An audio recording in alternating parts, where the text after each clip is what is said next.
పోయే ఆ పక్షులనే చూడు, అనుకున్న గమ్యమెంతున్న గాని అవి ఆపవు తమ పరుగు. నీ చుట్టూ ఉన్న ప్రతి ఒక్కటి లక్ష్యంతో బతుకుతుంది. అది పట్టే వరకు గురి పెట్టునురా తమ శక్తి పెట్టుబడిని. రాదురా ఏ విజయం నీ కోసం నా కోసం, ఎటుపోదురా నువ్వు చేసిన కష్టం ఎప్పటికైనా సొంతం.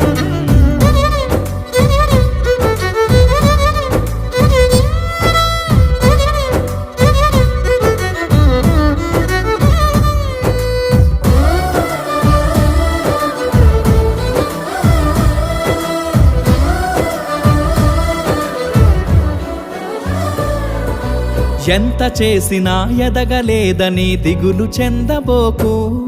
ఆ లోపమేడుందో మనసు దీపాన్ని పెట్టి నువ్వు వెతుకు.